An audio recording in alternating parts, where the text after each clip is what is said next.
அண்ணாமலை பேட்டி. நான் தொழில் செய்வதில் என்ன தவறு? அரசியல் விமர்சனம் மற்றும் பாதுகாப்பு குறித்த நேரடி பதில்கள்.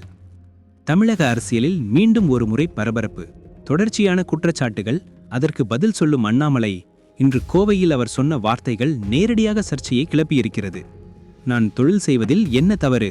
எனக்கு நேரம் இருக்கு, இன்னும் பல தொழில்கள் ஆரம்பிப்பேன். இது ஒரு சாதாரண ரிப்ளை இல்ல, இது ஒரு திடமான அரசியல் சிக்னல். அவர் தன்னை எப்படி பார்க்கிறார், அவரின் எதிர்கால பாதை என்ன டைரக்ஷன்ல போகுது, எல்லாத்தையும் இதை ரிஃப்ளெக்ட் செய்கிறது. இதுதான் இன்றைய தமிழன் ஐக்யூ. நண்பர்களே, நீங்க இன்னும் சப்ஸ்கிரைப் பண்ணலனா உண்மை பேசும் இந்த குரலை ஆதரிக்க சப்ஸ்கிரைப் பண்ணுங்க. அண்ணாமலை இப்போ மாநில தலைவர் இல்லை.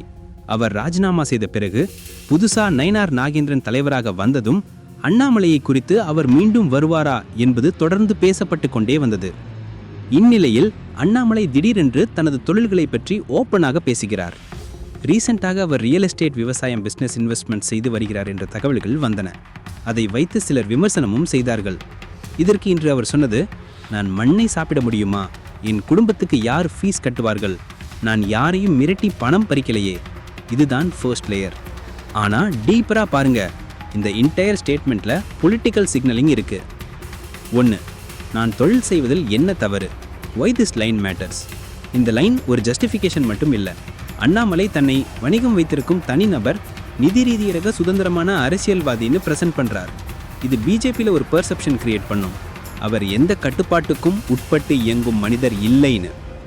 2. நான் இன்னும் தொழில்கள் ஆரம்பிப்பேன். மீண்டும் பவர் கிளைமா?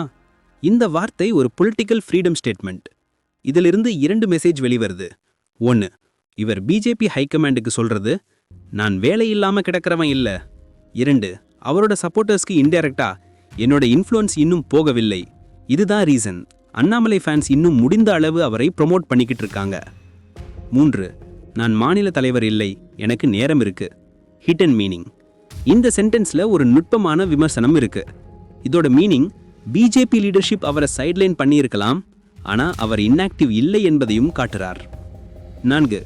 யாருக்கு உரிமை இருக்கிறது எனக்கு தொழில் செய்யக்கூடாது சொல்ல? இந்த லைன் திடமான கவுண்டர் பஞ்ச். இந்த ஸ்டேட்மெண்ட் டார்கெட் எதிர்க்கட்சிகளா, பிஜேபிக்குள்ள சிலரா அல்லது மீடியாவா? இதில் ஆம்பிகியூட்டி வைத்திருப்பது smart move. 5. Attacks on government. கஞ்சா புழக்கம், குற்றவாளிகள் திரும்பி குற்றம் செய்கிறார்கள்.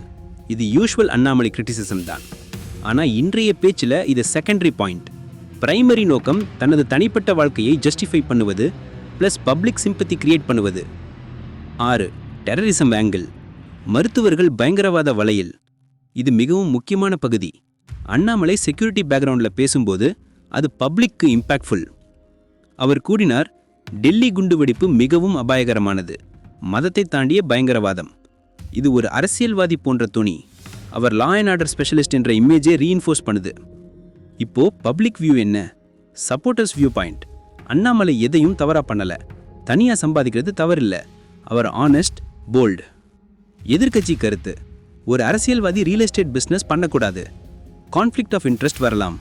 அவர் மிகவும் ஆக்கிரமிஷமாக தன்னை பாதுகாத்துக் கொள்கிறார். பொலிட்டிக்கல் சர்க்கிள்ஸில் பேசப்படுவது, பிஜேபி ஹைகமாண்ட் அவரை மீண்டும் கம்பேக் செய்ய விடுமா அல்லது அவர் தனியாக இன்ஃப்ளூயன்ஸ் பில்ட் பண்ணுறாரா? இந்த பேச்சு கண்டிப்பாக பிஜேபி உள்ளே ஒரு வேவ் கிரியேட் பண்ணும். நான் என்ன நினைக்கிறேன், தமிழகத்தில் லீடர்ஷிப்ங்கிறத ஒரு ஆங்கிளில் பாருங்க. எ லீடர் ஷுட் பி தன்னிறைவு, சுத்தமான பணம், ஊழல் இல்லை, பாதுகாப்பு விஷயங்களில் சமரசம் இல்லை, தைரியமாக பேச்சு. இது எல்லாம் அண்ணாமலைக்குள்ளே இருக்கு.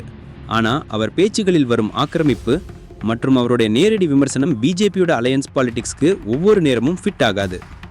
இன்றைய பேட்டி வரப்போகிற மாற்றத்துக்கு அவர் மென்டலாக தயாராக இருக்காரு, அதையும் காட்டுது. இன்று அண்ணாமலை சொன்ன வார்த்தைகள், நான் தொழில் செய்கிறேன், இன்னும் பல தொழில்கள் தொடங்குவேன், என் வாழ்க்கை நானே வாழ்கிறேன், அரசியலும் செய்வேன். இவை ஃபியூச்சருக்கு ஒரு சிக்னல். அவர் தன்னோட ஃபினான்ஷியல் இண்டிபெண்டன்ஸை டிஃபெண்ட் பண்ணுறார்.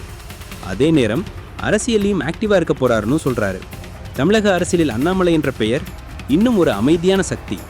வருஷம் முடிய போது, எலெக்ஷன் வருது, கூட்டணி சமன்பாடுகள் மாறும். அவருடைய நெக்ஸ்ட் மூவ் என்ன? அதைத்தான் தமிழகம் கவனிக்கிறது. நீங்கள் என்ன நினைக்கிறீங்க? அண்ணாமலையின் இன்றைய பேச்சு ஒரு சாதாரண டிஃபென்ஸா அல்லது ஒரு வலுவான பொலிட்டிக்கல் கம்பேக் ஹிண்டா? கமெண்ட்டில் சொல்லுங்கள். லைக் பண்ணுங்கள், ஷேர் பண்ணுங்கள், சப்ஸ்கிரைப் பண்ணுங்கள். இது தமிழன் ஐக்யூ. Like and subscribe.